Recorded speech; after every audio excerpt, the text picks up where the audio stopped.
Well, howdy everybody out there in YouTube land. This is amateur artist Mark D. Chandler once again from Manland. Hey, we got another cooking episode, and yep, you guessed it, we're gonna cook that caveman steak one more again. You know why? Because I'm hungry, can't you see? So stick around, let's have some fun. All right.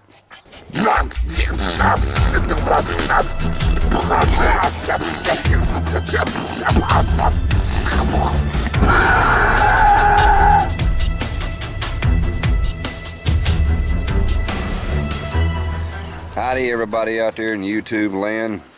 Amateur artist Mark D. Chandler once again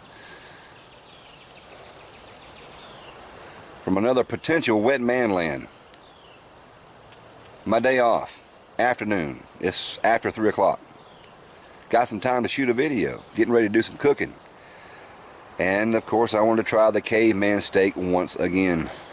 But I can't do it on an actual campfire out here in the yard, or even on the pit because of the wet stuff that's about to hit us. At least we think it's wet stuff. May not rain at all, but it sure does. Smell, it looks like it. It's just windy too. I don't know. But hey, we're not going to sit there and let that dampen our spirits now, are we? Oh no. Not when it comes to grilling some steaks.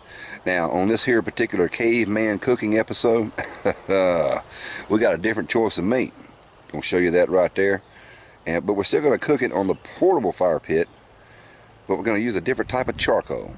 Actually, it's not charcoal at all. It's a substitute, an idea I came up with, and I know it works because I've done it many a time. Y'all stay tuned.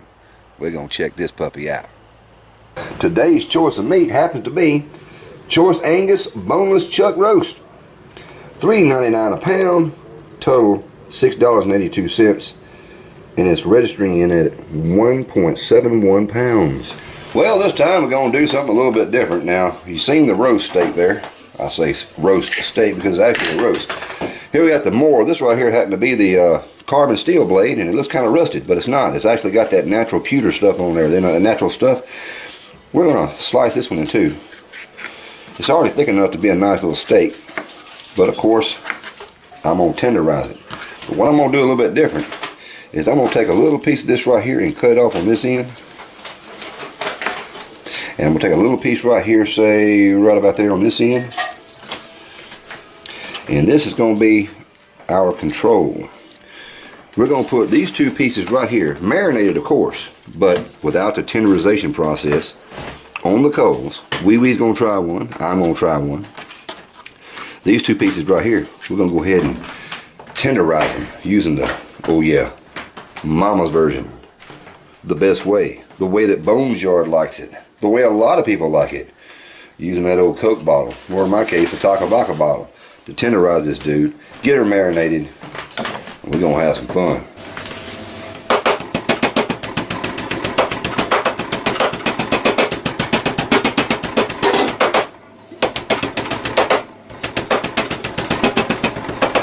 Well, guess what? It didn't rain after all. The clouds kind of fooled me. And I mean, they fooled me big time. Somebody else got the shower. Well, we went ahead and set up the portable fire pit here, even for this demonstration. Even so. Hey, let me show you this little homemade fire starter I got here. This right here happens, a little close up there. This is basically a craft stick. And what it is like a popsicle stick. And it's got some cotton yarn, or in this case this is 100% cotton mop head string wrapped around it. Of course, it's dipped in any kind of wax that I happen to have. This one's actually scented, and I don't recommend scented wax when you do these things because they tend to melt real easy even in the sunlight. You want to use something like a paraffin type of wax or something that holds up a little bit better, and that's just my opinion for the hold up quality. But we're going to give this right here a go. How this is going to work, I'm going to do it with a ferro rod, just to show you how it's going to work. What I'm going to do right now is take it and simply break it, and that exposes the cotton fibers inside. That's the part that ignites really well with your ferro rod, but we need to fluff it up just a bit more. Oh, by the way, that dark stuff, that's the colored popsicle sticks. Yeah. Well, got the cotton kind of fluffed up there a bit. Hopefully hit it with a ferro rod and let's see what happens here.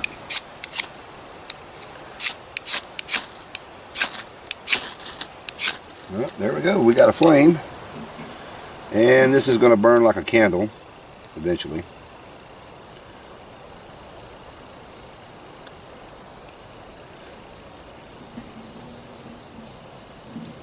And all we do now is add our tinder.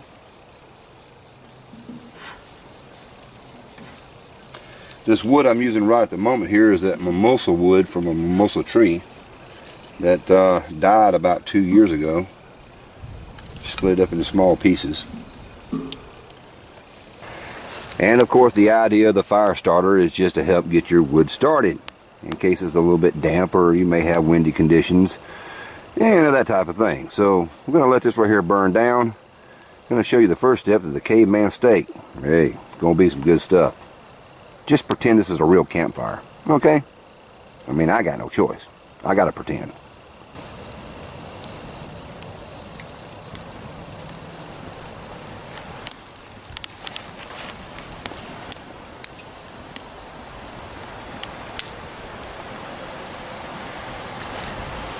Well, now I normally like to cook, especially this caveman steak, with the coals down a lot further than what they are now.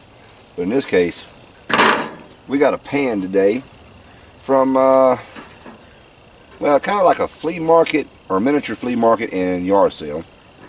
And this is one of those steel pans that's got the porcelain cover to it. It's red on one side. Can you see it? Blue on one side.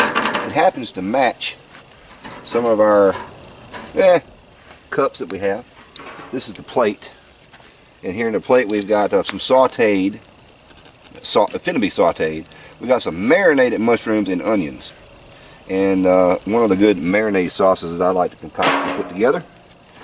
And now if this grill here looks like it's rusted, it is. Because we're not actually cooking directly on the grill here. We got a lot of butter. This is about 1/3 of a stick of butter. And we're going to heat this puppy up. I'm talking about heat it up good. Now before that butter there burns, I'm going to put these mushrooms and sliced up onions inside that butter. And I'm going to do this kind of quickly. This is drained to take out as much of the marinade juice as I can so we can get it in that butter.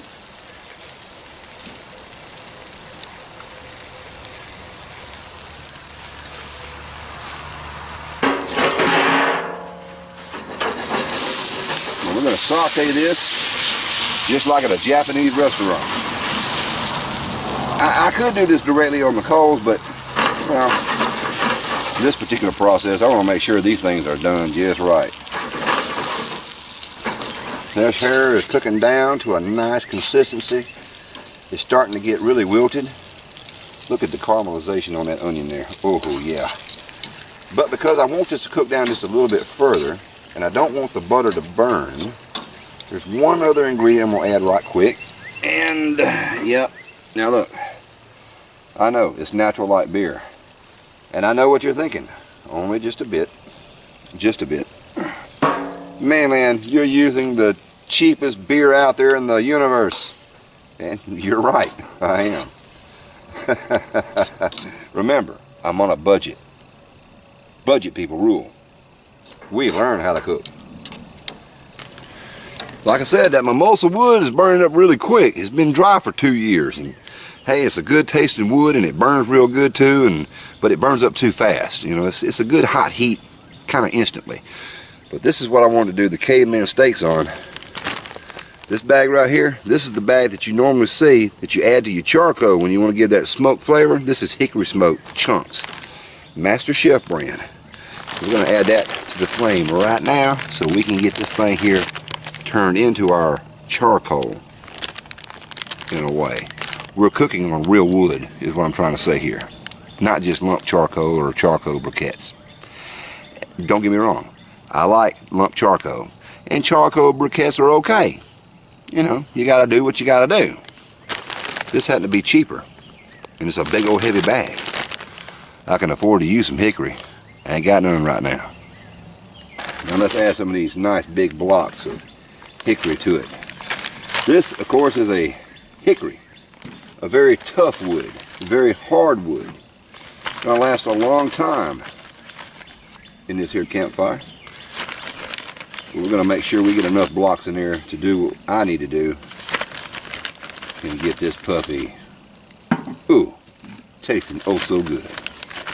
Oh, mimosa is fine, but it ain't as good as hickory. Of course, hickory is a lot harder to heat up. Well, I have to fix that piece later. Put a few chips on there. Get these things here turned into good hot coals. You know what I mean? Alrighty. While this fire here was burning down, I had a few more sticks of mimosa, but just because I happen to have some.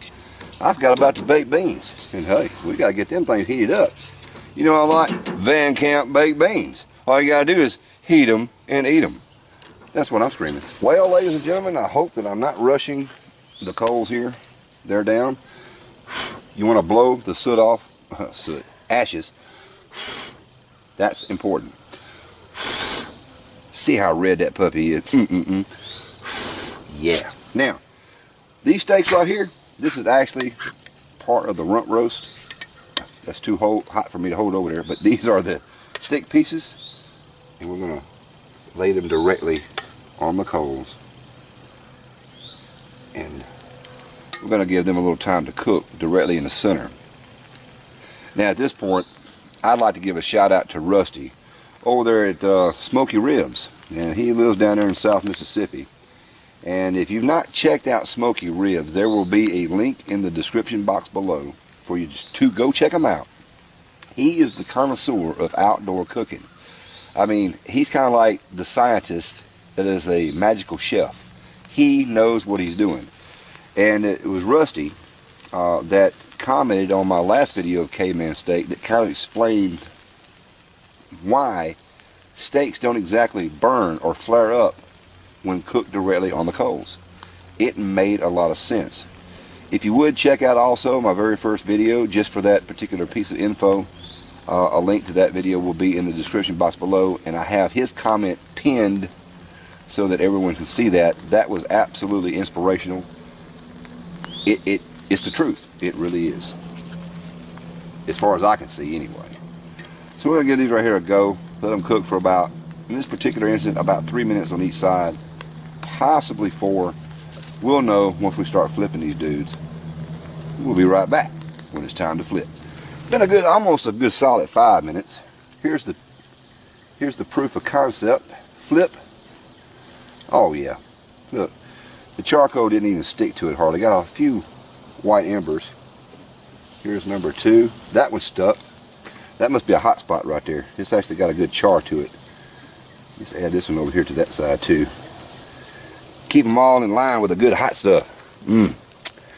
Yeah, baby. Now, is this right here gonna be, you know, tender? I really doubt it because I didn't tenderize these, not mechanically anyway. So we're gonna put that on a plate, give it a try along with the tenderize. We'll give you an opinion, but right now we gotta finish cooking, right? Another 4 to 5 minutes on that side. Watch them real close, flip them around. Y'all be the first to see the results. While we got some daylight there, Weeby's, she tried some of that untenderized steak, and so did I. And well, what do you think? The taste was really, really good. Love that charred steak, especially done the cowboy way. Caveman. Caveman. See, we're both guilty of that. Cowboy cooking the caveman style. There you go. But it was tough. A little bit, but mine was a whole lot. Coming from a roast, that's to be expected the way we cooked it, but it was really good. Really good. Well, we're going to try this next one, and coals are about ready.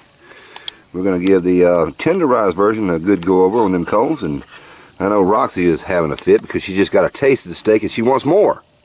Don't you, Roxy?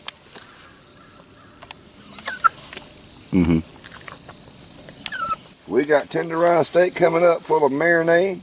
This might actually put the flame out.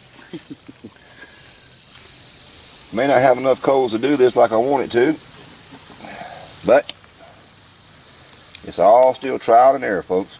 Trial and error. You'll eat anything. I definitely eat anything.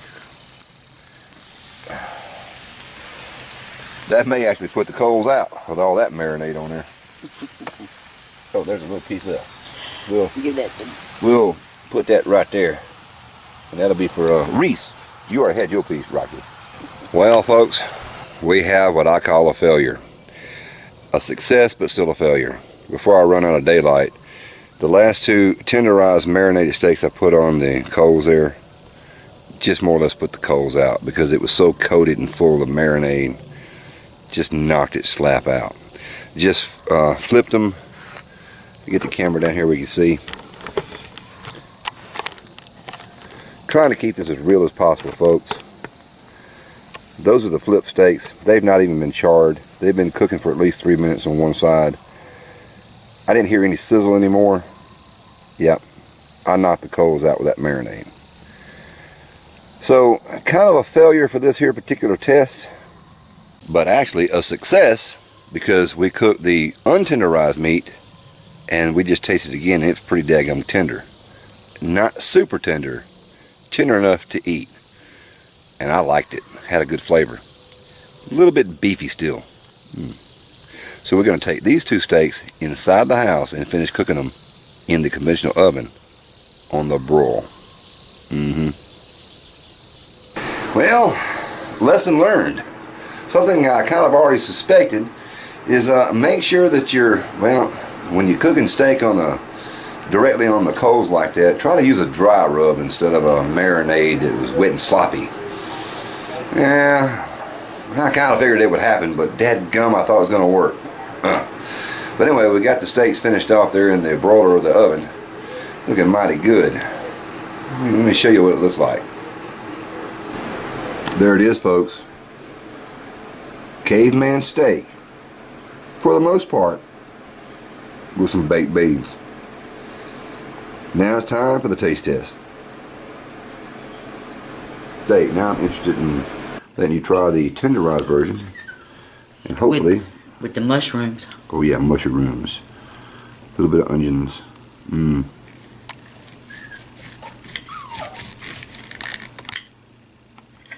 That sounded like it was actually kind of tough cutting. No, it was some of that elastic in there is what I was trying to get through. Yeah, the sinews.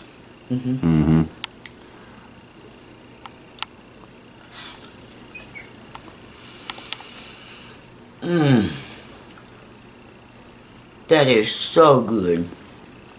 Flavor-wise, yeah.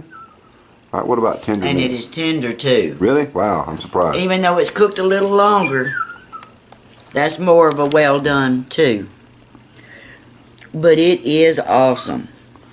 And Roxy's just having a fit. This is more than I can eat.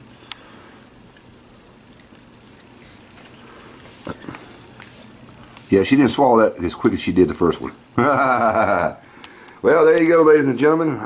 Amateur artist Mark D. Chandler, along with Wee Wee, Wee Wee's World, and trying Caveman Steak version 2. This is not really an official test because, well, like I say, I cooled the coals down at the last minute. So this is kind of a salvage operation. Not bad. Hey, but if you're going to cook a steak, this is the way to do it. And like I said before, I prefer that what I encourage everybody, a little tip, don't marinate it sloppy like I did. Try some dry rub and that type of ingredient if you're going to cook it directly on the grill. That's another thing we can do because you haven't done a dry rub. That's right, hadn't. So, until next time, amateur artist Mark D. Chandler, once again, from Manland.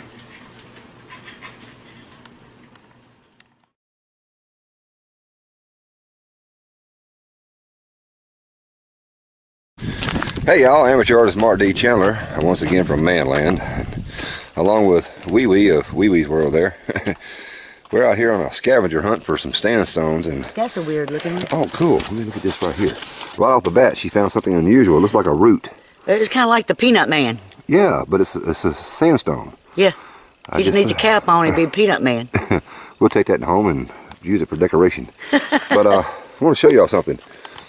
As soon as we walked out here, I know the battery's about to die on the camera. Let me see if I can zoom in. Check that out.